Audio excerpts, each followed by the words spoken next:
Hi friends, today topic is cleidocranial dysplasia. Cleidocranial dysplasia, it is also called as Mayer and Seinnert's disease.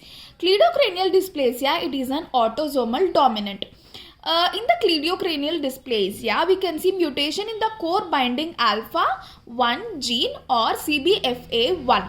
What does actually this core binding alpha 1 gene does?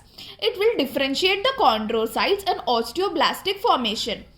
What are chondrocytes? Chondrocytes are found in the cartilage. They produce and maintain the cartilaginous matrix, which consists mainly of collagen and proteoglycans. Any defect or mutation in these core binding alpha 1 genes that will lead to arrest in the endochondral and membranous bone formation, which the cartilage will not mature into the bone. Due to defect in this core binding alpha 1 gene, the cartilage will not mature into bone. So the clinical features, the main thing you will see in cleidocranial dysplasia is that hypoplasia or agenesis of the clavicle. There will be delayed ossification of frontanels of skull. There will be cranial bone abnormalities. The hypoplasia or agenesis of clavicle means that patient can bring his or her both shoulders to the midline. Normally we can't do that. This case is only seen in the case of cleidocranial dysplasia. Delayed ossification of the frontanels of the skull. As you know, some point of our time, like 18 to 24 months, like that, in that time the frontanels will actually close. But in this case of cleidocranial dysplasia, it does not ossify. There will be delayed in the ossification of frontanels of the skull.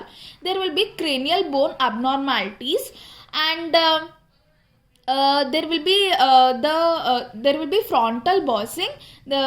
You can see big head with short stature. In X-rays, there will be paranasal sinus are underdeveloped. If you go for the oral things, what does this cleidocranial dysplasia will shows like?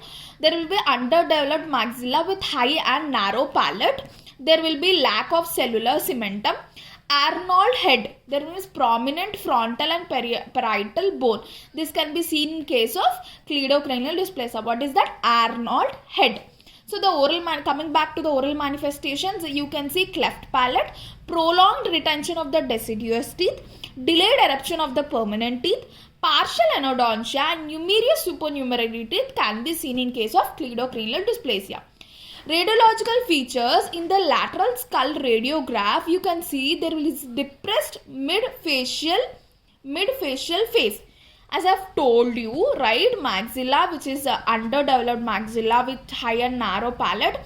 As there is this defect in the lateral skull radiograph, you can see depressed mid-facial face. And the suture lines in the there you can see a suture lines in the occipital bone, which are nothing but the Womanian bones. So this is all about the cleidocranial dysplasia. If you like my video, do like, share and subscribe. Please support me so that I can put more and more videos.